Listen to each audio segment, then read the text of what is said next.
ओम शांति। आज हम सुनते हैं 15/6/21 के मधुरमा वाक्य। आज मंगलवार। प्यारे शिव बाबा हमारी सब मनोकामना पूर्ण करते हैं। बाबा कहते अतीन्द्रिय सुख का अनुभव करने के लिए सदा ही याद रखो हम किसके बच्चे हैं, कौन हमारा माता पिता है। फिर बाबा ने कहा कि अपने आप को सदा आत्मा समझ बाप को याद करो, किसी देहधारी को याद नहीं करो, क्योंकि हमें ये सदा याद रखना है कि हम बेहद बाप के बच्चे हैं। वो हमें अतीन्द्रिय सुख देने वाले हैं। फिर बाबा ने कहा बाप को भूलने से सुख भी भूल जाता है। हम बाबा के बच्चे हैं, अगर याद बाबा के बच्चे नहीं समझेंगे तो पछताएंगे। फिर बाबा ने कहा पुकारते हैं बाबा हमारी रक्षा करो, परंतु बाप से रक्षा कब होती है? साधु संत आदि जानते हैं कि बाप से हमें मुक्ति, जीवन मुक्ति मिलती है, क्योंकि वो जानते नहीं कि देने वाला कौन, परमात्मा शिव को जानते नहीं। वह तो कण कण में कह देते अब तुम बेहद बाप को जान गए हो, वो मोस्ट बेलव्ड बाप है, इससे प्यारा और कुछ है नहीं। बाबा कहते तुम कितने बेसमझ बन गए थे। 5000 वर्ष के बाद मैं फिर से आकर तुम्हें समझदार बनाता हूँ। वो तो कहते हैं अभी कलयुग 40,000 वर्ष पड़ा है, लेकिन बाबा बताते कि अब पुरुषोत्तम संगम युग चल रहा है, कलयुग खत्म होने वाला है, सतयुग आने वाला है। तो बाप इस संगम समय पर आकर हमें सृष्टि के आत्मधन का ज्ञान देते हैं। ये सृष्टि तो नाटक है जिसमें हर एक को पाठ बजाना ही है। मोक्ष किसी को मिल नहीं सकता, क्योंकि जो आत्मा है अगर मोक्ष मिल जाए या ज्योति ज्योत में समा जाए फिर तो आत्मा का पाठ ही खत्म हो जाए।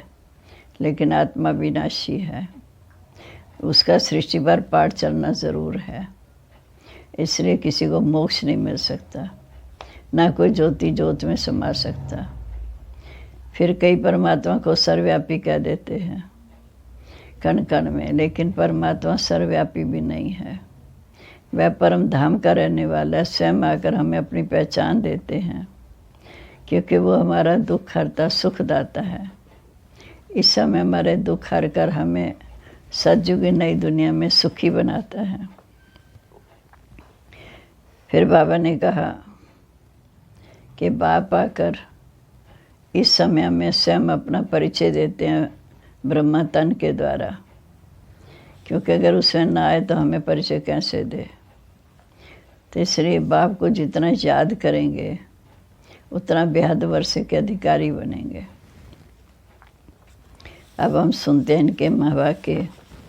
बाबा कहते मीठे बच्चे अतीन्द्रिय सुख का अनुभव करने के लिए, अतीन्द्रिय सुख का अनुभव करने के लिए सदा इसी स्मृति में रहो कि हम किसके बच्चे हैं। अगर बाप को भूले तो सुख गुम हो जाएगा। बाप के मिलने की स्थायी किन बच्चों को रहती है? बाप के मिलने की स्थायी खुशी किन बच्चों को रहती है? जिन बच्चों ने एक से अपने सर्व संबंध जोड़े हैं, जो एक बाप की याद में रहने की मेहनत करते हैं, किसी देहधारी को याद नहीं करते, उन्हें स्थायी खुशी रहती है। अगर देहधारी की याद है तो बहुत रोना पड़ेगा। विश्व का मालिक बनने वाले कभी रोते नहीं हैं। गीत है बचपन के दिन भूला न देना, आज हंसे कर रुला न देना। ओम शांति। बाप कहते मीठे बच्चे हम बेहद बाप के बच्चे हैं, ये कभी भूलो मत। देहधारी होते हैं हद के, शिव बाबा बेहद का, हम बेहद बाप के बच्चे हैं, ये कभी भूलो मत। ये भूले तो अपने को रुला देंगे, छीछी दुनिया में बुद्धि चली जाएगी। बाप की याद रहने से अतीन्द्रिय सुख भासता है। जब सुख बाप को भूल जाने से, ये सुख बाप को भूल जाने से गुम हो जाएगा। हरदम याद रहना चाहिए कि हम ऊंचे तो ऊंचे बाप के बच्चे हैं, सब भगवान के बच्चे हैं। सब कहते हैं हे बाबा, हे परमपिता परमात्मा रक्षा करो, परंतु बाप से रक्षा कब होती है ये किसी को पता नहीं। साधु संत आदि कोई भी नहीं जानते कि बाप से हमको मुक्ति, जीवन मुक्ति कब मिलती है, क्योंकि तो भगवान को कण कण में कह दिया, अब तुम बच्चे बेहद के बाप को जान गए हो। मोस्ट बिलव्ड बाप है, बहुत प्यारा बाप है, उससे प्यारी वस्तु और कोई होती नहीं। ऐसे बाप को ना जानना कितनी भारी भूल है। शिव जयंती क्यों मनाते हैं, वह कौन है, ये भी कोई नहीं जानते। बाप कहते तुम कितने बेसमझ बन गए हो, माया रावण ने तुमको क्या बना दिया। अब तुम बच्चे जानते हो ये हमारी जन्मभूमि है। मैं हर 5000 वर्ष के बाद आता हूँ। वो फिर कह देते कि 40,000 वर्ष बाद ये कलयुग पूरा होगा तब आएंगे।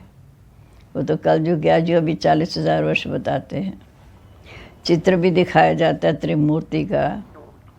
त्रिमूर्ति मार्ग भी नाम रखा है, परंतु 3 मूर्ति ब्रह्मा विष्णु शंकर को कोई जानते नहीं कि ब्रह्मा क्या करके गए, विष्णु क्या करके गए, शंकर क्या करते, कहाँ रहते, बिल्कुल नहीं जानते। कि शिव बाबा प्रजापिता ब्रह्मा द्वारा नई सृष्टि की स्थापना कराते, विष्णु द्वारा लक्ष्मी नारायण द्वारा नई सृष्टि की पालना कराएंगे और शंकर द्वारा पुरानी सृष्टि का विनाश।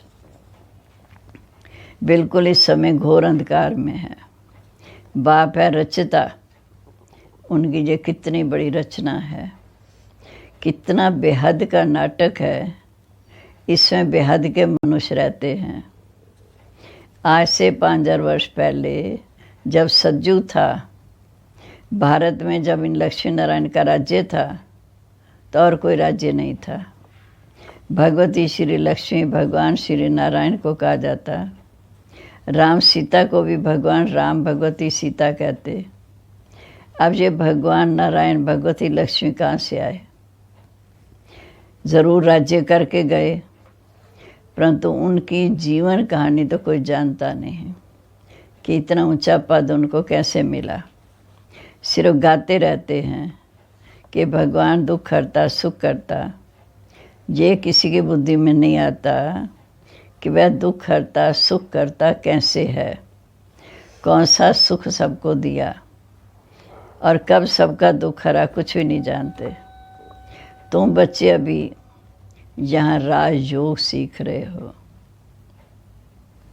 भगवती लक्ष्मी भगवान नारायण बनने के लिए जानते हैं, भगवती सीता भगवान राबी बनने का है। 8 जन्म सतयुग में पूरे करके फिर राम सीता के राज्य में आने वाले हैं। सतयुग 1250 वर्ष, उसमें 8 जन्म, फिर त्रेता में आते हैं राम सीता के राज्य में। 21 जन्म के लिए बेहद की रजाई तुम यहाँ स्थापन कर रहे हो। अभी इस समय 8 जन्म सतयुग, 12 जन्म त्रेता युग, 20 और 1 संगम युग, 21 जन्म की रजाई यहाँ स्थापन कर रहे हो। तुम इस स्वर्ग के मालिक बन रहे हो। बाकी स्वर्ग कोई आसमान में नहीं है, ये भी किसी को पता नहीं। कोई शरीर छोड़ता कहते फलाना स्वर्ग पधारा, परंतु जानते कुछ नहीं। अच्छा, क्या क्रिश्चियन बौद्धी सब स्वर्ग में आएंगे? वह तो बाद में आकर अपना धर्म स्थापन करते हैं, द्वापर युग से आते हैं, अपना धर्म स्थापन करते हैं। तो फिर वह स्वर्ग में कैसे आ सकते? स्वर्ग किसको कहा जाता है ये भी उनको पता नहीं। सन्यासी लोग कहते ज्योति ज्योत में समाया, कोई कहते निर्वाण धाम गया, निर्वाण धाम भी रहने का स्थान है, वह तो निवास स्थान है। ज्योति ज्योति में लीन होने की भी बात नहीं। अगर ज्योति ज्योति में मिल जाए फिर तो आत्मा का अस्तित्व ही खत्म हो जाए, खेल ही खत्म हो जाता है। ये इस ड्रामा में कोई भी आत्मा छूट नहीं सकती, कोई भी मोक्ष को पा नहीं सकते। गीत का अर्थ भी कोई समझते नहीं, ना जीवन मुक्ति का अर्थ समझते हैं, ना आत्मा परमात्मा का अर्थ समझते। बाप कहते शक्ल तुम्हारी मनुष्यों की है जो इन देवताओं की थी। सतयुग आदि में देवताएं थे, सतयुग के शुरू में देवी देवता थे। उनका 2500 वर्ष राज्य चला। बाकी 2500 वर्ष की बात है जिसमें सब धर्म वाले आते हैं। सतयुग त्रेता 2500 वर्ष, बाकी 2500 वर्ष में दूसरे धर्म पिता आकर अपने धर्म की स्थापना करते हैं। 5000 वर्ष के बदले मनुष्य कह देते लाखों वर्ष। परंतु तुम्हारी बात समझने के लिए भी वही आएंगे जिन्होंने कल पहले समझा है। पहले तो समझाना है। एक है हद का सन्यास, दूसरा बेहद का सन्यास। सन्यासी लोग घर बार छोड़ जंगल में जाए रहते हैं। पहले पहले वो भी सतो प्रधान है, जंगल में रहते हैं, कंदमूल खाकर गुजारा करते हैं। फिर जब तमो प्रधान बने तो जंगलों से लौटकर बड़े बड़े महल बनाए, शहरों में आ गए। इन सन्यासियों ने पवित्रता के आधार से भारत को थमाया है। सन्यासियों ने पवित्रता के आधार से भारत को थमाया, भारत की सेवा की। ये सन्यास धर्म ना होता तो भारत एकदम विकारों में गिर जाता। ये भी ड्रामा बना हुआ है। इसमें उनमें पवित्रता की ताकत थी। जब जंगलों में गए तो उस समय पवित्रता की ताकत थी जिससे भारत को थमाया। इन देवताओं का जब राज्य था तो भारत कितना साहूकार था। जब लक्ष्मी नारायण का राज्य था तो भारत कितना साहूकार था। इन्हों के इतने बड़े बड़े हीरे जवाहरातों के महल थे, सब कहाँ चले गए? समुद्र के नीचे कहते चले गए, अभी तो नहीं है।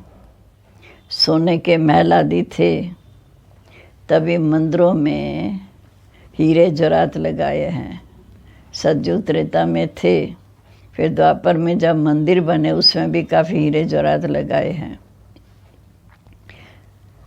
जिनकी तुम बच्चों को खुशी होनी चाहिए कि वही बाबा फिर से आया है। कहते हैं एक बाप को याद करो, बस याद एक शिव बाबा को करना है जिससे विकर्म विनाश होंगे।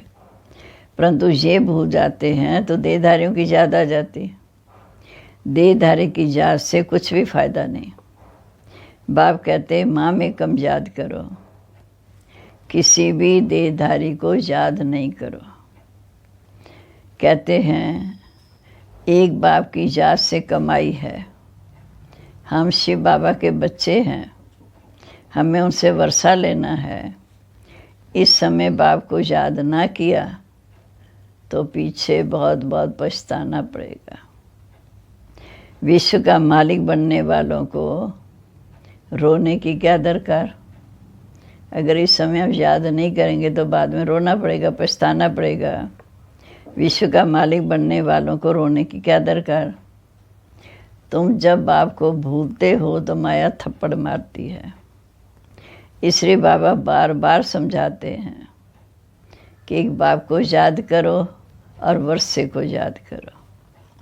अमरनाथ में, अमरपुरी में पार्वती को बैठ कथा सुनाई तो क्या एक पार्वती को सुनाई? बहुत होंगे। जो भी मनुष्य मात्र हैं सबको बाप समझाते कि मीठे बच्चे अब अंतिम जन्म पवित्र बनो। वहाँ स्वर्ग में सभी निर्विकारी रहते हैं। अगर वहाँ भी विकार होता तो स्वर्ग और नरक में फ़र्क क्या? देवी देवताओं की महिमा गाते हैं, कि वह सर्वगुण संपन्न 16 कला संपूर्ण संपूर्ण निर्विकारी भगवान आकर भगवान भगवती बनाएगा ना, सिवाय भगवान के कोई बना ना सके। भगवान तो एक है, गाया भी जाता है, भगवान भगवती की राजधानी, यथा राजा रानी तथा प्रजा सभी सुखी होंगे। आदि सनातन देवी देवता धर्म था, ये भी किसी को पता नहीं। इनकी ब्रह्मा को भी बाप समझाते हैं, एक ही बाप की, एक दादा की दो आत्माएं हैं। ब्रह्मा बाबा भी शिव बाबा का ज्ञान सुनते हैं। एक आत्मा 84 जन्म लेती, ब्रह्मा बाबा आत्मा 84 जन्म लेती और दूसरी आत्मा पुनर्जन्म रहित है। बाप कभी पुनर्जन्म नहीं लेते।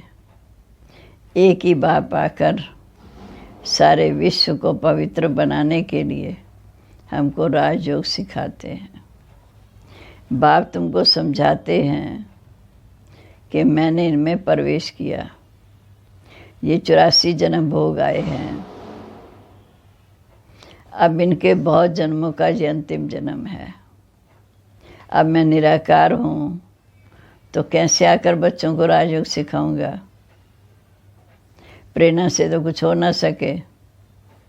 कृष्ण भगवान उवाच हो ना सके।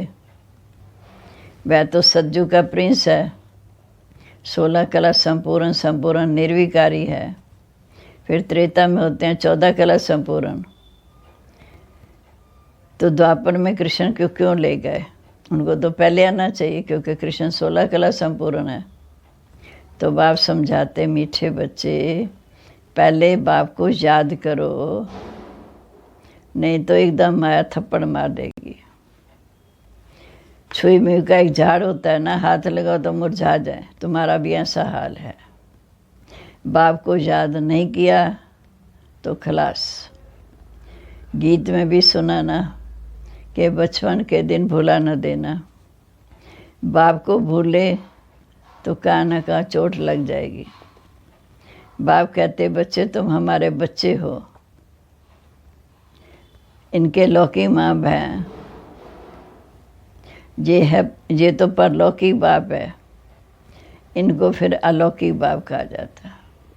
शिव बाबा परलौकिक बाप, ब्रह्मा बाबा लौकिक बाप। ये हद का था, फिर बेहद का बन गया। अभी देखो लौकिक बच्ची निर्मल शांता बैठी है, ब्रह्मा बाबा की लौकिक बेटी है। ये लौकिक भी है, अलौकिक भी है, परलौकिक भी है। बाकी शिव बाबा के तो सब बच्चे भाई भाई हैं। एक बाप का बनना कोई मासी का घर नहीं है। बुद्धि में एक बाबा बसता रहे और किसी की याद ना आए, मेहनत है। ऐसे बाप से संबंध जोड़ना है। शिव बाबा की याद में रहना बड़ी मेहनत है। कई 50 वर्ष में रहने वाले भी सारा दिन शिव बाबा को याद नहीं करते, और सबको भूल एक बाप को याद करना, इसी में बहुत मेहनत है। कोई परसेंटेज याद करते, कोई कितना याद करते, ये बड़ी भारी मंजिल है। तो बाप समझाते, मीठे बच्चे बचपन को कभी भूलना नहीं। बाप से ही स्वर्ग का वर्षा मिलता है। तुम जानते हो कि हम जीते जी मर कर बाप क्या कर बने हैं, नई दुनिया में जाने के लिए। तो तुम्हें स्थायी खुशी होनी चाहिए ना। जीते जी बाप का बने तो तुम्हें स्थायी खुशी होनी चाहिए। ओहो, हम डबल सिरताईदारी बनेंगे। मनुष्य थोड़ी इन बातों को जानते हैं कि सतयुग में इन देवताओं को 16 कला संपूर्ण कहा और त्रेता को 14 कला संपूर्ण। ये भक्ति मार्ग के शास्त्र आदि फिर भी बनेंगे, ये तीर्थ हठ योग आदि फिर भी करेंगे, परंतु इससे क्या होगा? क्या स्वर्ग में जाएंगे? नहीं। बहुत रिद्धि सिद्धि से भी काम करते हैं, रिद्धि सिद्धि वाले भी बहुत हैं, हजारों मनुष्य उनके पिछाड़ी पहले रहते हैं, रिद्धि सिद्धि से बहुत चीज़ें निकालते हैं। ये थोड़ी समझते हैं कि ये अलग काल का सुख है। इसमें बड़ी बहादुरी चाहिए। ये रिद्धि सिद्धि आदि सीखने की भी किताब होती है। कितने लाखों मनुष्य उनके पिछाड़ी पड़ते हैं। तुम बच्चे जानते हो कि हमको बाबा से स्वर्ग का वर्षा मिलता है। तो इन आँखों से जो कुछ देख रहे हो कुछ भी नहीं रहेगा। बाप समझाते, मीठे बच्चे, तुम अशरीरी आए थे, शरीर तो यहाँ धारण किया और अशरीरी वापस जाना है। शरीर के साथ तो 8 बजाया। 84 लाख का हिसाब बताएं तो 12 मास लग जाएं। 84 जन्मों का हिसाब किताब बताना तो बिल्कुल सहज है। तुम 84 का चक्कर लगाते रहते हो। सूर्यवंशी हैं तो चंद्रवंशी नहीं। जब सतयुग है सूर्यवंशी है तो चंद्रवंशी नहीं। सूर्यवंशी घराना पूरा हो तो चंद्रवंशी बने, फिर वैश्यवंशी, फिर शूद्रवंशी। अब तुम जानते हो हमें ब्राह्मण वंशी, फिर देवता वंशी बनना है। इसलिए हम पढ़ाई पढ़ रहे हैं। फिर सीढ़ी नीचे उतरते उतरते वैश्य शूद्रवंशी बनेंगे। अभी अपने 84 जन्मों की समृद्धि आई, ये चक्र भी याद करना पड़े। बाप को याद करने से एवर हेल्दी एवर वेल्दी बनेंगे, विकर्म विनाश हो जाएंगे। चक्र को जानने से चक्रवर्ती राजा बन जाएंगे। तुम जानते हो ये पुरानी दुनिया खत्म होनी है। कितना फिर छोटा परिवार होगा। सतयुग में तो बहुत छोटा परिवार होगा। अभी रावण का कितना बड़ा परिवार है। तुम बच्चे जानते हो ये राजधानी स्थापन हो रही है। हर बात में पुरुषार्थ फर्स्ट है। बाप पुरुषार्थ कराते हैं कि बच्चे मुझे याद करो। जिस बाप से अथाह स्वर्ग की बादशाही मिलती है। बाप समृद्धि दिलाते हैं कि तुम ही बच्चे स्वर्ग में थे, अब फिर से पुरुषार्थ कर स्वर्ग के मालिक बनो। अच्छा, मीठे मीठे सिक्के लदे बच्चों प्रीत, माता पिता बाप दादा का याद प्यार, गुड मॉर्निंग। रूहानी बाप की रूहानी बच्चों को नमस्ते। रूहानी बच्चों की रूहानी बाप दादा को नमस्ते। नमस्ते बाबा, गुड मॉर्निंग। शुक्रिया बाबा, शुक्रिया। धारणा के लिए मुख्य सार। पहली बात, कभी भी किसी बात में छुई में नहीं बनना है। ये नहीं कि कोई कुछ कहे तो मुरझा जाए। ईश्वरी बचपन को भूल मुरझाना नहीं है। इन आँखों से जो कुछ दिखाई देता है उसे देखते भी नहीं देखना है। दूसरा, एक बाप की याद में कमाई है, इसलिए देहधारियों को याद कर रोना नहीं है। बाप और वर्षे को याद कर विश्व की बादशाही लेनी है। वरदान है, नॉलेज की लाइट माइट द्वारा कमज़ोर संस्कारों को समाप्त करने वाले शक्ति संपन्न भव। नॉलेज की लाइट माइट द्वारा कमज़ोर संस्कारों को समाप्त करने वाले शक्ति संपन्न भव। नॉलेज से अपने कमज़ोर संस्कारों का मालूम तो पड़ जाता है, और जब उस बात की समझानी मिलती है तो वह संस्कार थोड़े समय के लिए अंदर दब जाते हैं। लेकिन कमज़ोर संस्कार समाप्त करने के लिए लाइट और माइट की एक्स्ट्रा फोर्स की आवश्यकता है। लाइट माइट की एक्स्ट्रा फोर्स की आवश्यकता है। इसके लिए मास्टर सर्वशक्तिवान, मास्टर नॉलेजफुल के साथ साथ चेकिंग मास्टर बनो। अपनी अपनी चेकिंग करो। नॉलेज द्वारा स्वयं में शक्ति भरो, मनन शक्ति को बढ़ाओ तो शक्ति संपन्न बन जाएंगे। स्लोगन है, जहाँ सर्व प्राप्तियाँ हैं वहाँ प्रसन्नता है। सम्मान है, मैं आत्मा शक्ति संपन्न मास्टर नॉलेजफुल हूँ। आज की पॉइंट है, मन को शक्तिशाली बनाने के लिए, सदा खुशी व उमंग उत्साह में रहने के लिए, उड़ती कला का अनुभव करने के लिए रोज़ ये मंत्र की ड्रिल करो, एक्सरसाइज करते रहो।